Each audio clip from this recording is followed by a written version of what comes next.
Sir, one question is for you, sir. Sir. Yes, please. Sir, speech was excellent. Can we please once again applaud for him for his strength?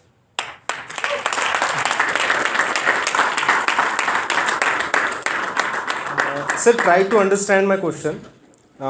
Sir, you earlier said that Indian Constitution is the photocopy of Indian Government Act 1935. But sir, one logic is given from the other side that this Indian Government Act 1935 is the conclusion of 3 roundtable conferences which was held sequentially in 1930, 1931 and 1932. And we all know that the single person who was present in these 3 roundtable conferences was B.R. Ambedkar. Yes. He took part in every discussion of 3 roundtable conferences. So their logic seems correct that this is not the photocopy of 1935 Act. So, sir, I want your opinion on this. Thank you. Sure. Fine. आप एक बार जो है हाँ sir. Parliament के अंदर Sir, can you please take जो this? उस वक्त की कितनी आपका कहना है कि 1935 की फोटोकॉपी नहीं है. नहीं, people gives logic behind this. This is not my opinion, sir. देखिए, अंबेडकर जी ने कितनी कॉन्फ्रेंसेस में हिस्सा लिया और अंबेडकर जी तीनों उसमें मौजूद थे. लेकिन अगर 1860 का पुलिस एक्ट आज भी चल रहा है, 1887 का पैंडेमिक एक्ट आज भी चल रहा है, तो कोविड तो पहली बार दुनिया में आया. लेकिन कोविड को जब डील किया जाने लगा तो कहा गया कि 1887 का जो एक्ट है उसी के तहत होगा. कोविड की दवा अभी ढूंढी गई, अब जाकर के आपके संसद के अंदर ये इंडियन पेनल कोड को बदला गया. तो जितना आपका क्रिमिनल कोड है वो सब उसी जमाने का है. क्योंकि पुलिस की स्थापना क्यों हुई थी भारत में? पुलिस तो वही आपकी. पुलिस की स्थापना इसलिए हुई थी कि जो ब्रिटिशर्स भारत के अंदर इनडायरेक्ट रूल करते थे और डायरेक्ट रूल करते थे. जैसे मध्य प्रदेश में राजाओं के थ्रू होता था, जहां जहां डायरेक्ट रूल करते थे वहां लगान उनको वसूलना होता था. तो अंग्रेज जब जाते थे उनके खिलाफ वायलेंस होता था. तो बाकायदा इन थानों को बनाया गया जिस पुलिस को आज आप देख रहे हैं, और इनका काम होता था जाकर के वसूली करना. ये बात अलग है, अंग्रेज चले गए, वसूली आज भी हो रही है. ठीक है. तो मेरा कहना यह है कि अगर आप समग्रता में देखें, बहुत सारी चीजों में देखें, तो कानून उसी वही पुराने चल रहे हैं. उसमें बीच बीच में कुछ कुछ बदलता है. मैं ये कह रहा हूं. तो उसको लार्जर कॉन्टेक्स्ट में कहना हो तो अगर मैं उसमें फिर एक एक दो में जाऊंगा तो इट विल टेक टाइम. तो मैं ये कहता हूं कि भाई आपने सब भारत की संविधान जब बनाया तो ना यहाँ के जो जो जो ट्रेडिशंस थे, जो कस्टम थे, जो वैल्यू सिस्टम था, वो तो है ही नहीं उसके अंदर कहीं. इसलिए आप जब मतलब जैसे हमारे यहाँ क्या है, अगर कोई आदमी गांव में कुछ बुरा काम करता था, मतलब छोड़ दीजिए इंडियन पेनल कोड को, छोड़ दीजिए, तो क्या सजा होती थी? गांव के लोग उसे कहा जाए हुक्का पानी बंद कर देना, और उससे बड़ा क्राइम करता था तो गांव से बाहर कर देते थे उसको. तब तो सोसाइटी ठीक चल रही थी, तब तो बलात्कार नहीं हो रहे थे. लेकिन हाईएस्ट रेट है हमारे यहां. सिस्टम क्या है? तो जहां से हमारा आईपीसी आ रहा है, जहां से हम ले रहे हैं, वहां तो सारी जगह यही है. इसलिए मैंने प्रियम्बल को कहा कि प्रियम्बल में उस वक्त फिर भी अम्बेडकर ने मना किया, लेकिन फाइनली सेकुलर आया. वर्ड हमारे यहाँ सेकुलर हो ही नहीं सकता. हम तो भाई कर्तव्य वाले लोग हैं. Even the flag was saffron at the time. वो मैंने कहा बहुत सारी चीजें हैं. इसलिए मैंने फिर बताया कि 46 में शपथ ली थी नेहरू जी ने पहले प्रधानमंत्री की. लेकिन आज के किसी आईएएस से पूछ लीजिएगा, उसको नहीं पता होगा ये बात. भारत 15 अगस्त को आजाद हुआ, ये झूठ है सबसे बड़ा. तो मैं उसको कट शॉर्ट करके बड़ा नहीं करना चाहता था, इसलिए मैंने ये बात कही. अब उसमें जाता, उसमें तो आपको विष्णु बड़े बढ़िया जवाब देगा उसमें. तो आज भी भारत के अंदर कुछ भी यूनिफॉर्म नहीं है यार. आर्टिकल 30 और 25 है शायद, वो कहता है कि माइनॉरिटीज अपने इंस्टीट्यूशन खोल सकते हैं और अपनी शिक्षा दे सकते हैं, यहां तक भी ठीक है, फिर है ना। लेकिन माइनॉरिटी शिक्षा के साथ साथ अपनी मजहबी शिक्षा भी दे सकती है, and degree is recognized by the government of India. तो मेरा गुरुकुल क्यों नहीं रामायण और महाभारत पढ़ा सकता, उसमें गीता क्यों नहीं पढ़ा सकता? तो ये मुझे क्यों नहीं दिया गया चांस? क्योंकि मेरी गिनती की वजह से मैं मेजोरिटी हूं। माइनॉरिटी मेजोरिटी तो सरकार में देखी जाएगी ना, समाज में देखी जाएगी कि सब समाज में हिंदू ज्यादा हैं इसलिए ये लॉ बना था। तो बाकी जो बनाए आपने, मैंने कहा जैसे माइनॉरिटी कमीशन बना, माइनॉरिटी मिनिस्ट्री बनी, सच्चर कमीशन बना, वक्फ बोर्ड बना, तो भाई ये तो वन साइडेड है। वक्फ बोर्ड मालूम है क्या है? मोरलेस कुछ आइडिया है आपको? ओवरऑल ये वक्फ बोर्ड के मानने वाले हैं। वक्फ का मतलब समझते हैं? नहीं। वक्फ एक टर्म है जिसका मतलब होता है वसीयत कर देना, दे देना, दान कर देना। और उसमें शब्द जो वक्फ है वो इस्लामिक पॉइंट ऑफ व्यू से आया है कि आपने अपनी सारी जमीन जायदाद अल्लाह को दे दी, राइट? तो अब आपने अल्लाह को दे दी, अब अल्लाह तो है नहीं फिजिकली, अब वापस चाहिए, साइन कौन करेगा? तो ये फ्रॉड भारत में, पाकिस्तान में चला, सऊदी अरब वगैरह में कुछ भी नहीं ऐसा।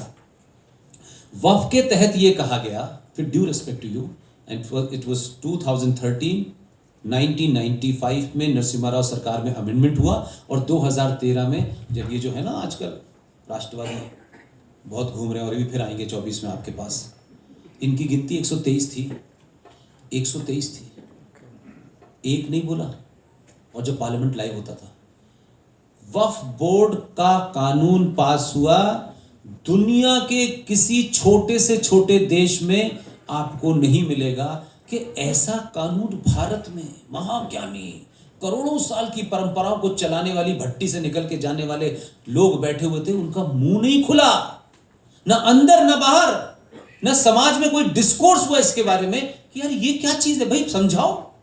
हम महंगाई पे, हम मोदी पे, हम इस पे उस पे घंटों करते हैं, लेकिन इस कानून के तहत संसद में ये पास हुआ कि ये जो हॉल है, ये हॉल किसी का होगा, किसी सरकार का होगा, किसी व्यक्ति विशेष का होगा, किसी संगठन का होगा। इस हॉल के कागजात होंगे, पानी का बिल, बिजली का बिल, कोई तो गारंटी होगी ना भाई हमारा हॉल है, या आपका पर्सनल मकान है जिसमें आप रहते हैं, आपके पास सारी चीजें हैं। संसद में ये कानून पास हो गया, डिबेट नहीं मिल रही मुझे, कोई बोला हो इस पे दो लाइन भी। कितनी साइलेंस थी 2013 में, कितने मक्कार और स्वार्थी लोग थे। मुझे दूसरों से शिकायत नहीं है कि दूसरों को तो गाली देना आसान है, जिनको आप कह रहे हैं ये तो हमारे थे भाई, इनको तो राष्ट्र की कण कण की चिंता है। मैं आज की इस बात नहीं कर रहा, आज के लोग दूसरे लोग हैं, इसलिए बहुत लोगों के पेट में दर्द है जो अपने हैं। मैं उनकी बात कर रहा हूं जो बड़ी बड़ी बातें करते थे। कानून पास हो गया कि ये जो हॉल है ये किसी का है।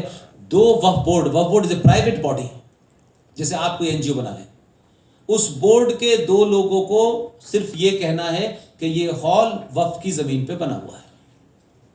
आपको लगेगा कैसी पागलों जैसी बात कर रहा हूं, क्या मजाक की बात कर रहा हूं। वो ये कहेंगे कि ये जो हॉल है ये वक्फ की जमीन पे बना हुआ है, और कहां कहेंगे आपको नहीं बताने आएंगे, वो इस एरिया के अंदर जो भी कॉम्पिटेंट पुलिस की जगह होगी वो एक कागज लिख के देंगे, ये जो यशवंत राव जी के नाम से जो हॉल है ये वक्फ बोर्ड की जमीन पे बना हुआ है। तो संविधान पार्लियामेंट ने जो अधिकार दिए हैं मैं बात कर रहा हूं। संविधान ने ये कहा है कि वो पुलिस वाला यहां आएगा, यहां जो भी मालिक वाले उसको ढूंढेगा, यहां आइए, बोले ये वक्फ की जमीन पे बना हुआ है। तो वो बेचारा ये कहेगा भाई साहब कैसी बात कर रहे हो, मेरे दादा परदादा, छोड़िए, ये आपको 24 घंटे में खाली करना है। वो कागज दिखाएगा, वो पागल हो जाएगा दिखा दिखा के, वो कहेगा मुझे नहीं देखने हैं क्योंकि बिल में पास हो गया है। आप कागज दिखाएंगे, कागज नहीं देखना है आपको। 24 घंटे से 48 घंटे के अंदर पुलिस आपको इनक्रोचर, घुसपैठिया इस हॉल में डिक्लेयर करेगा और धक्के मार के निकाल देगा, और इसमें ताला लगाएगा और इसकी चाबी वक्फ बोर्ड को दे देगा। फिर संसद में इसी का जो दूसरा क्लॉज है वो ये पास हुआ है, पूरी संसद में एक से शिखंडी बैठा हुआ था, माफ करना sir, I am too bad. एक लफ्ज नहीं कोई बोला यार। उसी उसी के अंदर ये कहा गया कि ये जो बेचारा मालिक है जब बाहर सड़क पे बैठेगा तो ये कहाँ जाएगा। तो एक बड़ी स्वाभाविक सी बात है, कोर्ट जाएगा। आप हाई कोर्ट और सुप्रीम कोर्ट नहीं जा सकते। संसद के पास हुए बिल में ये कहा गया कि वो जो वक्फ बोर्ड है उस वक्फ बोर्ड के अंदर एक ट्राइब्यूनल बना है। उस ट्राइब्यूनल के 5 लोग मुसलमान होंगे, जो उस एरिया की मस्जिद होगी या मज़ारों का मुतवल्ली होगा वो भी उस बोर्ड में होगा। उन ट्राइब्यूनल के सामने आप अपनी अर्जी लगाएंगे कि ये मेरा घर है, इसके ये कागज है। यानी जिस आदमी ने सुबह आपका कत्ल किया है, शाम को आप उसी से न्याय मांगने जा रहे हैं। और आपकी गलतफहमी के लिए ये बात और साफ कर दूं, इसको ढूंढिएगा जाकर के, विकिपीडिया पे ढूंढ लीजिएगा, गूगल पे सर्च कर लीजिएगा। और अगर किसी पे नहीं मिल रहा हो तो इस पे मैंने एक सेशन पूरा सुप्रीम कोर्ट के वकील विष्णु शंकर जैन के साथ किया है। आज तक देश में ये जो टोटल भूमि है, जिस भूमि पे सगे भाइयों में 50-50 साल मर्डर हो रहे हैं, घरों में 20-20 साल तक मुकदमे चल रहे हैं, घरों में इतनी सी जमीन के लिए भाइयों में 50 साल से मुकदमे चल रहे हैं, उस जगह पे ये पास हो गया है कि आप उस ज़मीन के बाद आप बाहर सुप्रीम कोर्ट में जा नहीं सकते, वहाँ जा नहीं सकते। भारत की जो टोटल लैंड एरिया है, उस टोटल लैंड एरिया पे सबसे बड़ा कब्जा रेलवे का है, फिर डिफेंस का है, तीसरे नंबर पर भारत भूमि वक्फ के कब्जे में है। और भारत भूमि वक्फ के कब्जे में है तो वक्फ एक तरफ, वक्फ में पुरानी मस्जिदें, पुराने किले और जो जो जगह उन्होंने पिछले 70 साल से जो पाकिस्तान चले गए उनके मकान, वो सब उनके कब्जे में है। और ये ताकत पूरे देश में इतनी दे दी है कि तीसरे नंबर पर वक्फ के पास जो ज़मीन है, तो हिंदू यहाँ से कंफ्यूज होता है। तो बस ये जो भाईजान 22 करोड़ हैं वो अलग ज़मीन पर रह रहे हैं। बताओ मुझे, अगर आपकी ज़मीन ही नहीं है तो आप IAS और PCS बन के करने क्या कर वाले हो? यही तो होगा ना कि आप सरकार का आदेश मानेंगे। तो आपसे पहले और आपके बाद भी IAS PCS थे। जो पब्लिक सर्वेंट थे वो धीरे धीरे पार्टियों के सर्वेंट हो गए। तो हम जैसे लोगों को भी नहीं बताया, न ब्यूरोक्रेट बता रहा, न नेता बता रहा, न संसद बता रही, न समाज सेवक बता रहे, न हिंदू ठेकेदार बता रहे, न कोई। तो कौन बताएगा मुझे यार? जो कहेगा वो ठीक है भाई, उनका काम है, कोई तो बताएगा ना। और ऐसा ऐसा कमाल की घटना है। एक तो घटना अभी आपने रिसेंट डेज में सुनी होगी, एक 2000 साल पुराना मंदिर साउथ में, वो कहते हैं ये वक्फ बोर्ड का है। इस्लाम 1400 साल पहले आया है। उन्होंने उसको कहा और मान लिया। भाई कोई तो कंटेस्ट करेगा कि नहीं करेगा? हम कंटेस्ट पब्लिकली इसलिए कर रहे हैं कि कोई तो बताएगा। दिल्ली के अंदर पुलिस आपकी, चाहे पुलिस चाहे किसी की सरकार हो लोकल, लेकिन पुलिस आप ही की होती है। 350 मकान खाली करा दिए गए, चले गए। राष्ट्रपति भवन जो है वक्फ की बोर्ड पे बना हुआ है, वो अपनी ताकत के हिसाब से तय करेंगे कि कब क्लेम करना है। उन्होंने अंबानी की कोठी पे क्लेम कर रखा है। अंबानी के लोग आते हैं, वो मिलते हैं, कुछ पैसा देते हैं, वो चले जाते हैं। उनको अंबानी की जमीन थोड़ी नहीं चाहिए। जब समय आएगा तब लेंगे। जिस ताजमहल की बात आप कह रहे हैं ना, वो ताजमहल वक्फ बोर्ड के पास चला गया। अब आर्कियोलॉजिकल सर्वे ऑफ इंडिया की टीम है, वो रख रखाई करती है, सब देखती है, पैसा वहां जा रहा है। इसलिए जब हमारा विष्णु शंकर जैन खड़ा होता है सुप्रीम कोर्ट के अंदर, तो कोई टिकट उसको लड़ना पड़ता है ना। तो उनके पास तो वकील नहीं है। इसलिए मैं कहता हूं कि अगर आपका अपना बेटा नहीं है और आप में राष्ट्र के प्रति है, तो पड़ोसी के बेटे को अपना बेटा समझ के उसकी मदद कर दीजिए। ये नहीं हमने किया। इसलिए आज हम जो लड़ाई हारते हैं उसका कारण समझिए। आर्टिकल 35 है, देश को नहीं पता था। जस्टिस दत्तू साहब की अदालत में हमने कंटेस्ट कराया। देश के जाने माने वकील हैं, बहुत बड़े वकील हैं, सत्ता उनको जानती है। उनसे हमने कहा कि भाई इसमें आप करिए। उन्होंने पिटीशन डाल दी। HM दत्तू की अदालत में वो एक्सेप्ट हो गया। वो नोएडा में रहते थे, तो एक टैक्सी से आ जाते थे, ओल्ड आदमी थे, लर्नड आदमी, अभी जीवित हैं। वो बेचारे चले गए बंगलौर। डेट पड़ती थी सुप्रीम कोर्ट में, हमारा एक साथी उसी में उसका जीवन चला गया, वो आपके महाराष्ट्र के पूना का रहने वाला था। अब हम लोगों के बीच में नहीं, उसी ने लड़ाई शुरू की थी। अब वो बेचारे बंगलौर से आते थे तो टिकट के पैसे के लिए चंदा करते थे। आज आपके सामने जो शत्रु का वकील खड़ा है वो अपने समाज में अच्छा वकील नहीं पैदा कर पाए, लेकिन एक हियरिंग के 25 लाख रुपए कपिल सिब्बल को देने की उनकी ताकत है, और वो फिक्सर है। तो आपकी लड़ाई कहां है? आप गिनती में हैं, पैसा है, लेकिन सोने मुकुट पे चढ़ा रहे हैं। जो आपका घर, आपकी भारत माता चली गई है, उसके लिए कोई पूछ रहा है, ना कोई लड़ रहा है, ना कोई बोल रहा है, ना कुछ कह रहा है, बस सुन रहा है, अच्छा ठीक है, बस सब टिकट पाने की धुन में है।